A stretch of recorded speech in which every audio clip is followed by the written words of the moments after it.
My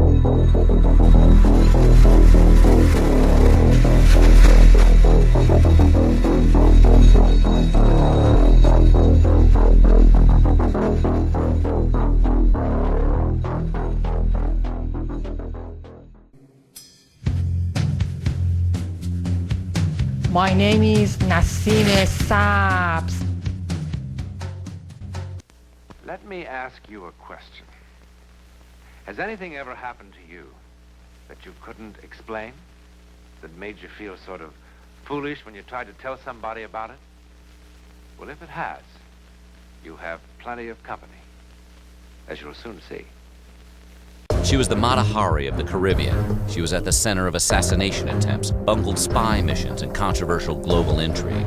And she was in love with one of history's most notorious figures. Her name, Marita Lorenz.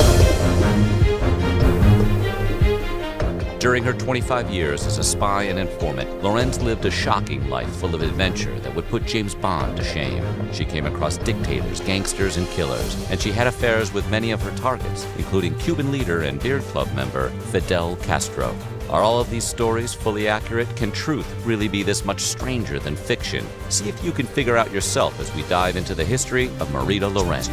In 1959, at the age of 19, Lorenz was working on one of her father's luxury boats on a trip to Havana, Cuba. Who met the boat at the harbor? None other than the new leader of Cuba, Fidel Castro. According to Lorenz, Castro announced he wanted to come aboard. When Lorenz asked who he was, he simply said, "Yo soy Cuba." Lorenz estimated there were 27 men with Castro, all sporting the same style of beard. Castro, then 33, was immediately smitten with Lorenz, and while Lorenz was intimidated by Castro's crew, all armed and dangerous, she fell for Castro quickly thereafter. Little did she know what actions this romance would set into motion.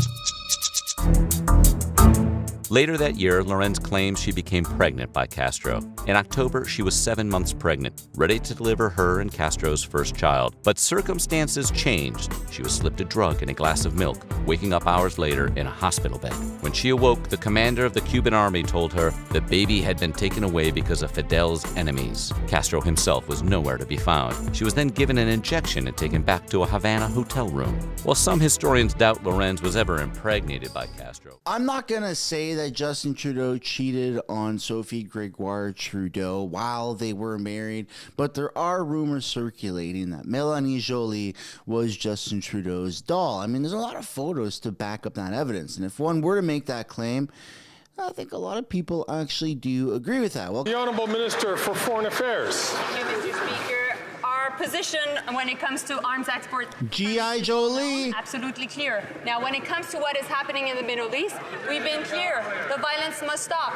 We need a ceasefire now. Hostages must be released, and we need to make sure that humanitarian aid gets into Gaza. And at the end of the day, what we need is a two-state solution where the state of Israel can live side by side in peace and security with a Palestinian state. I've been in contact with my US, UK, and many Arab countries counterpart over the weekend, working hard on bringing back peace to the Middle East. Thank you. Yes. If you had a message for Justin Trudeau, what would it be? Step down, get out of our country, go live somewhere where they might actually like you, say Cuba. And my new attitude is paying off. Look at my Cuba policy. The Castro brothers are here tonight. A double pleasure's waiting for you. A double pleasure from Double Mint Gum. A double great feeling, making you realize Double is the one for you. That is Justin Trudeau's good friend and roommate. And he was jailed for child porn and pedophilia. Mm-hmm. And they lived together in Vancouver. He was a substitute drama teacher, and the only reason he was doing that is so he'd have access to kids. He quit halfway through. Yeah. Go ahead. Yeah, he quit halfway through the school year. And his law firm, and how many teachers have a law firm? His law firm said he had quit to go on a speaking tour. Well, he didn't. He just went down the road to a secondary school and was a substitute drama teacher there. He didn't want to leave. He wanted to stay close to the pig farm. So he's linked to the pig farm, is what you're saying. We can't prove it. We're working on that. But it, you know, everything's connected, and everything we found out so far is connected. Now, it was started by a woman named Carol Taylor. Carol Taylor was a CTV news reporter, very attractive woman. She was Miss Toronto 1964, and she's got a BA in English. Now, she founded what could arguably be the biggest company in the world with those credentials. She retired and married the mayor of Vancouver and became a counselor herself. Now, her really good friend is Linda Pickton. And Linda Pickton was a third owner of the Pickton pig farm.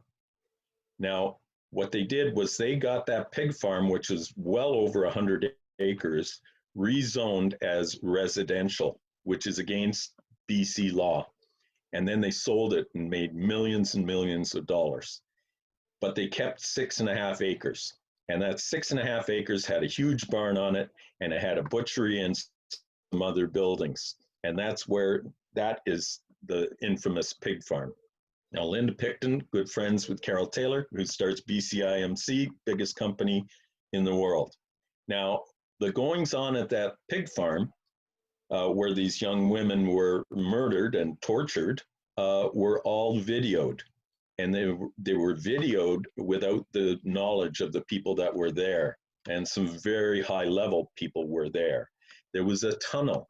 This is new information that we didn't have before. There was a tunnel going into the pig farm.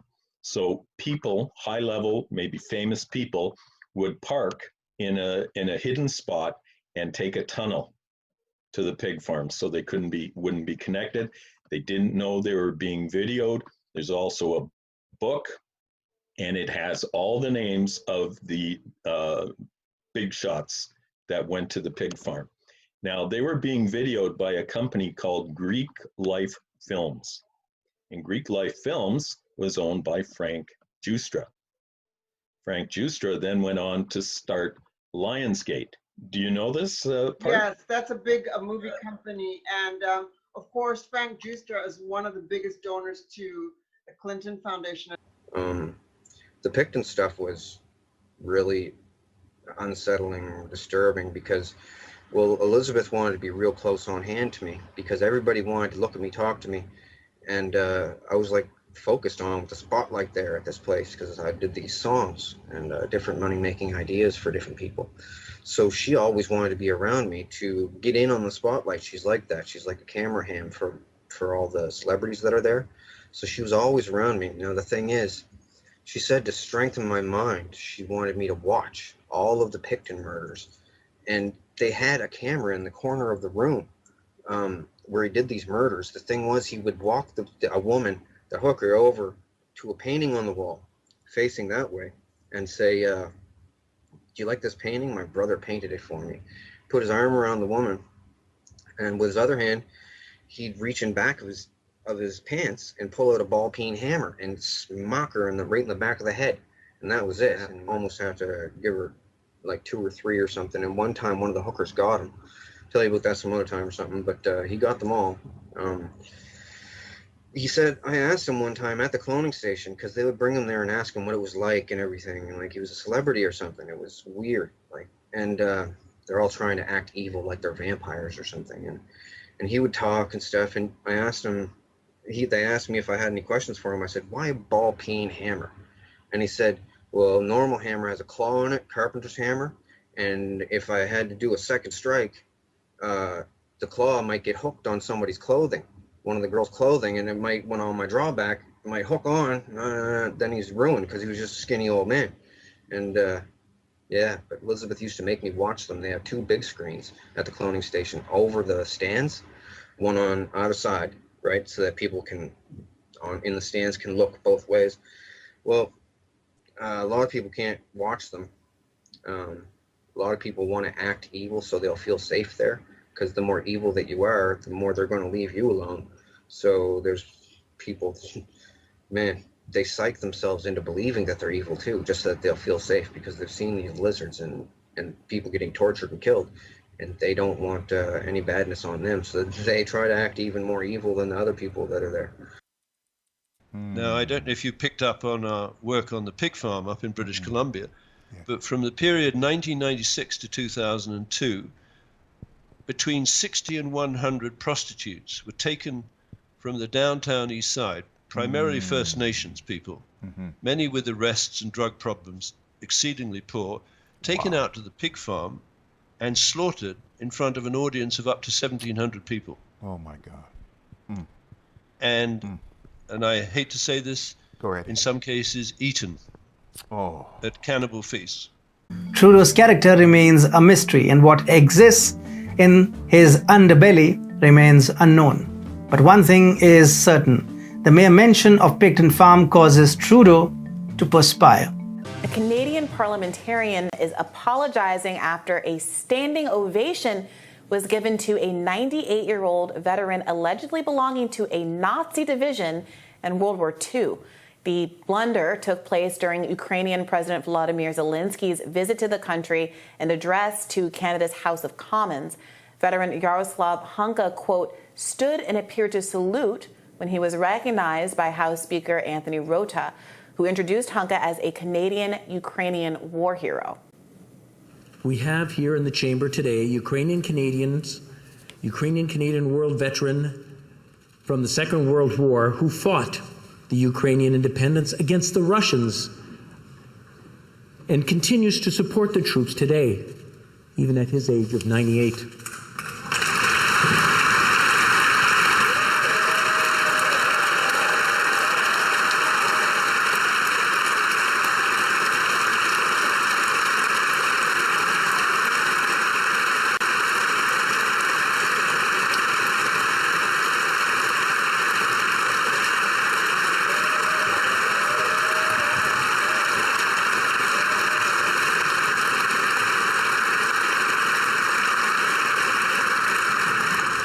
His name is Yaroslav Hunka. He's a Ukrainian hero, a Canadian hero, and we thank him for all his service. Thank you. A woman named Chrystia Freeland. Do you know about her? No. Well, Chrystia Freeland is actually from Ukraine, and Freeland is her married name. And her father was a famous Nazi, and her grandfather was a Nazi. What they did was they made her deputy prime minister. Now, we haven't had a deputy prime minister for 13 years. There's no need for a deputy prime minister, but now we have one. It's Chrystia Freeland, and she is the one that talks about policy.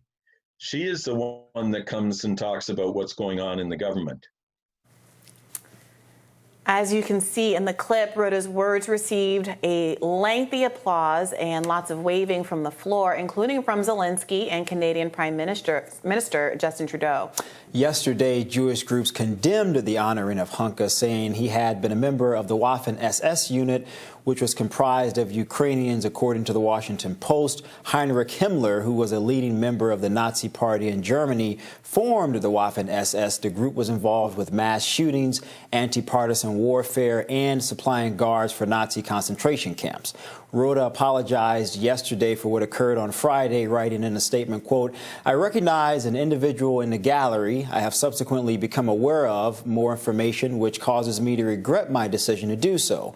I particularly want to extend my deepest apologies to the Jewish community in Canada and around the world. I accept full responsibility for my actions." The Friends of Simon Wiesenthal Center for Holocaust Studies said in a statement, "The fact that a veteran who served in a Nazi military unit was invited to and given a standing ovation in Parliament is shocking." Shocking, to say the least, Bree. I couldn't believe that. Almost a minute, it seemed like, of applause.